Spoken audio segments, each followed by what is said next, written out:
네, 리포트 비하인드. 오늘은 1분기 흑자 전환에 성공한 가운데도 수익성 저하 국면으로 터널을 걷고 있는 LG화학 살펴보도록 하겠습니다. 신한투자증권 이진명 연구원 나와 계십니다. 안녕하세요.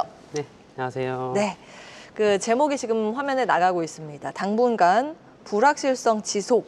이렇게 표현을 하셨습니다. 네, 실적은 흑자 전환이 나왔는데 어떤 부분에 이제 근거로 이런 제목을 다셨을까요? 일단은 지금 1분기 실적이 굉장히 잘 나왔음에도 불구하고 그렇게 제목을 단 이유는 결국에는 향후에 지금 실적 불확실성이 커지는 상황이었기 때문이라고 좀 보시면 될 것 같고요. 결국에 사업부별로 보시면 화학사부 같은 경우는 지금 유가가 하락하는 것은 긍정적이지만 결국에 미중 관세 우려에 따른 전방 수요 둔화 우려로 실적이 좀 빠질 수가 있는 상황이고요. 그다음에 양극재가 포함된 첨단소재 사업 같은 경우도 전방 시장인 EV 시장이 위축이 지금 예상됨에 따라서 지금 변동성이 커질 수 있는 구간이라고 보시면 될 것 같습니다. 그다음에 이제 배터리 자회사인 LG 에너지 솔루션 같은 경우도 일단 실적 발표 때 언급을 했지만 2분기 때 미중 관세 우려에 따른 수요가 좀 빠질 수 있는 부분이 있기 때문에 실적이 일시적으로 좀 변동성이 커질 수 있는 구간을 겪고 있다라고 좀 보시면 될 것 같습니다. 예, 그 2차 전지는 상반기 이후에도 그 캐즘 극복의 어떠한 신호가 잡히지 않는 것 같은데요. 요즘 분위기 어떤가요? 일단 지금 여전히 어려운 구간을 겪고 있는 것은 맞는데 제가 봤을 때는 지금 좀 터널은 거의 통과를 한 상황이라고 판단을 하고 있고요. 결국에 저희가 매출을 구성하는 판가와 물량 이 두 가지 측면에서 놓고 봤을 때 저점은 닫았다고 좀 보고 있습니다. 결국 판가 같은 경우는 리튬을 포함한 주요 메탈 가격이 하향 안정화되는 가운데 물량 같은 경우는 지금 수출 물량이 1분기 때 바텀아웃이 된 상황이기 때문에 일단 이 두 요인에 의한 다운사이드 리스크는 제한적이다라고 판단을 하고 있고요. 그래서 이러한 부분들이 향후에 조금 이제 기대감을 가질 수 있지 않나라고 판단을 하고 있습니다. 네, 그러면은 이제 1분기 실적부터 정리하고 한번 다음 이야기 넘어가겠습니다. 일단 LG화학 1분기 실적 같은 경우는 사업부별로 보시면 일단 화학사업부는 지금 중국의 수요 회복 기대감으로 스프레드가 좀 개선된 부분이 실적 개선 요인으로 작용했다라고 좀 보시면 될 것 같고요. 그다음에 양극재 사업부 같은 경우는 기본적으로 지금 전방 수요가 상대적으로 좀 양호한 가운데 흑자 전환이 되면서 실적 개선이 됐고 배터리 자회사인 LG 에너지 솔루션 같은 경우는 따로 실적 발표를 했지만 일단 1분기 때 AMPC 특히나 이제 미국에서 받는 보조금인 AMPC가 굉장히 크게 잘 나왔고 일회성 이익이 나오면서 실적이 좋았다라고 좀 보시면 될 것 같습니다. 예, 근데 이제 목표 주가를 내리셨는데요. 네. 그 근거 그리고 가격적인 접근 전략 좀 체크할 만한 포인트 말씀 주십시오.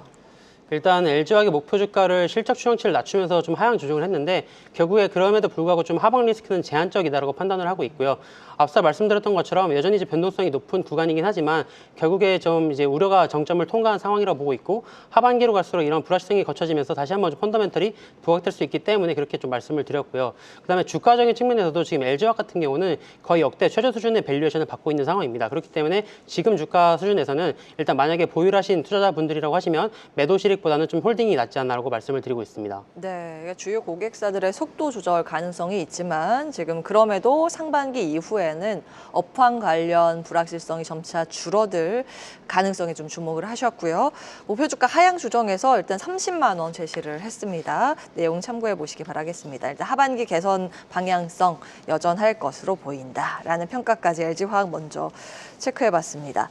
자, 이번에도 관세 전쟁 해결 실마리가 나오면서 주가 상승세가 나올 기대감이 이제 형성되고 있는 종목이라고 할 수 있겠죠. 금호석유화학 살펴볼 텐데, 네, 레포트 제목이 네. 1분기 어닝 서프라이즈를 기록했음에도 불구하고 주가가 웃지 못했다. 이렇게 잡으셨어요. 네.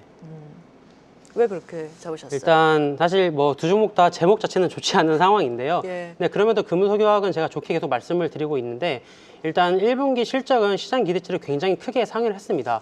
그 주요 요인으로 좀 말씀을 드려보면 일단 금호석유가 하고 있는 가장 핵심 사업부인 합성금호 사업부에서 전방 수요인 타이어 수요가 지금 좋게 유지가 되는 가운데 공급은 타이트하게 나타나면서 스프레드 개선을 인한 좀 호실적이 나타났다라고 보시면 될 것 같고 부진했던 사업부들도 흑자 전환이 되면서 굉장히 실적이 잘 나왔습니다. 다만 주가는 당일날 10% 급락을 했죠. 예. 그래서 사실 그 주가가 10% 급락한 이유는 2분기에 대한 부정적인 가이던스 때문이라고 보시면 될 것 같고 사실 2분기가 관세 영향이 가시화되는 구간이잖아요. 그래서 네. 그 가시화되는 구간에서 전방 고객사들이 좀 관망세가 짙어지면서 판매량이 좀 빠지고 스프레드가 둔화된 부분이 좀 실적 변동성을 키울 수 있는 요인으로 작용한다고 좀 보시면 될 것 같습니다. 예. 근데 어쨌든 목표 주가를 이것도 이제 하향 조정하셨는데 현재 주가 상황을 어떻게 좀 풀이하고 계신지 그리고 하향 조정의 근거 체크해 주십시오. 일단 목표 주가 하향 조정의 근거는 이제 보고서에도 담아왔지만 실적 추정치를 좀 낮췄다라고 보시면 될 것 같고, 근데 그럼에도 금호석유화학은 지금의 주가 하락을 매수 기회로 저는 대응해야 된다고 말씀을 좀 강력하게 드리고 있는 상황이고요. 예. 그렇게 말씀을 드린 이유가 사실 지금 화학업황 같은 경우는 굉장히 안 좋은 구간을 겪고 있습니다. 사실 21년 상반기 이후에 다운 사이클이 진행되면서 전반적인 화학업체들의 밸류에이션이 극도로 낮아진 상황인데, 예. 금호석유화학이 하고 있는 합성고무 사업 같은 경우는 다른 화학 제품들이랑 좀 달리 구조적으로 좀 개선이 가능한 이제 펀더멘털이 개선이 가능한 지금 이제 사업으로 좀 보고 있는 상황이기 때문에 차별화된 실적과 좀 주가 흐름이 충분히 나타날 수 있다고 좀 보고 있는 상황입니다. 여기에서 만드는 합성고무 전방 산업이 어디예요? 어디에 들어가는 일단 건가요? 합성고무에서 그 아이템이 크게 두 가지고요. 첫 번째가 타이어에 들어가는 고무이고요. 예. 두 번째가 이제 장갑에 들어가는 MB 라텍스인데, 아마 MB 라텍스 같은 경우 많은 분들이 아시겠지만 지금 미중 관세 전쟁에 따른 수혜 지금 제품으로 지금 언급이 되고 있는 상황입니다. 어떤 구조로 수혜 전망이에요? 기본적으로 이 장갑을 만드는 업체들은 중국 업체와 동남 업체들 이렇게 두 개로 양분화되어 있는 상황입니다. 네. 근데 국내 LG화학이나 금호석유화학 같은 경우는 이 MB라텍스를 지금 동남 업체한테 납품을 하고 있죠. 근데 미국이 중국산 장갑에 대해서 고유 관세를 지금 부과함에 따라서 상대적으로 동남아산 업체들이 장갑의 그런 반사 수혜를 누릴 수 있고, 그러면 이제 가동률이 올라가면서 똑같이 금호석유화학의 가동률도 올라가고 판매량도 개선될 수 있다고 좀 보시면 될 것 같습니다. 그 수술실에서 쓰는 라텍스 장갑 말씀하시는 네, 맞습니다. 거죠? 네. 집에서 저도 좀 사용을 하는데 음식 만들 때 자주 만들진 않습니다만 예, 그 일단 지금 주가 수준은 접근 가능한 수준이라고 말씀을 주신 겁니다. 그러면 목표 주가 하향 조정을 하셔서 16만 원 제시를 하셨는데 그 이후에 투자 포인트 조금 더 지켜봐야 할 부분이 있다면 꼽아주신다면요. 일단 금호석유화학은 아까 말씀드렸다시피 화학업종 내에서 여전히 탑픽으로 좀 말씀을 드리고 있고요. 기본적으로 화학업종은 여전히 좀 불확실성이 크고 여전히 공급 부담이 큰 상황인데, 그런데 반면에 금호석유화학이 하고 있는 합성고무 같은 경우는 수요가 지금 양호한 가운데 지금 증설이 없는 게 큰 장점 중에 하나라고 보시면 될 것 같습니다. 그래서 결국에 이 화학은 사이클 비즈니스이기 때문에 이 수급 밸런스가 좋아지는 게 가장 좋은 상황인데, 그러한 부분들이 이제 하반기에 관세에 대한 불확실성이 거치고 그렇게 되면서 조금씩 나타나면서 다시 한번 실적과 주가가 반등할 수 있다고 판단을 하고 있습니다. 네, 자 이제 나오신 김에 레포트 내용에 담겨 있지는 않지만 2차 전지까지 이제 커버하시니까 네. 좀 추가 질문 드리겠습니다. 지금 2차 전지 보유하고 계신 분들이 가장 걱정하는 게 미국의 바이든 행정부에서 추진했었던 AMPC를 받을 수 있는 IRA인데, 트럼프 대통령이 물론 지금 당장 그걸 뒤집을 수는 없겠습니다만 그러한 이제 불확실성 우려감이 주가에는 반영이 되고 있는 상황이거든요. 그 관련해서는 어떻게 봐야 하는 건지. 일단 사실 어제 IRA 그 수정 초안이 나오면서 좀 시장의 우려가 굉장히 큰 상황이었던 건 맞는데요. 예. 네, 기본적으로 저희 이제 주식시장에서 IRA 관련돼서 기본적으로 깔았던 가정 자체가 예. 일단 전기차 세액공제인 7,500달러는 폐지가 되는 걸 감안을 했었고, 예. 그다음에 AMPC 같은 경우는 보조금 규모가 축소가 된다라는 게 기본 가정이었습니다. 그래서 예. 사실상 저는 어제 나왔던 결과가 그렇게 크게 나쁘진 않다고 보고 있고, 예. 당연히 단기적으로는 전기차 세액공제가 폐지가 되면서 단기 수요 위축은 충분히 발생할 수 있죠. 그래서 그런 부분들이 단기적인 실적을 좀 깎아내리는 요인으로 작용하겠지만, 일단 주가적인 레벨로 놓고 봤을 때는 지금 거의 다 악재는 반영이 됐다고 좀 판단을 하고 있습니다. 예, IRA 관련해서 이제 우려했었던 불확실성은 어느 정도 주가에 반영됐다라는 포인트. 또 한 가지가 중국의 배터리 약진입니다. 지금 상황들 어떻게 보고 계세요?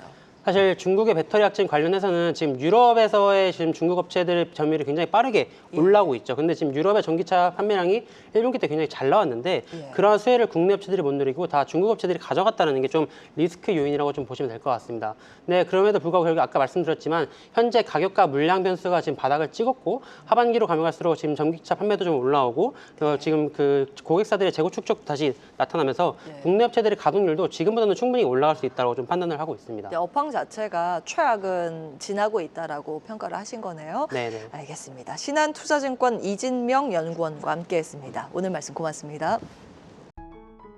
계속해서 다양한 경제 이슈를 알고 싶다면 구독과 좋아요, 알림 설정 부탁드립니다. AI 캐스터 권미정이었습니다.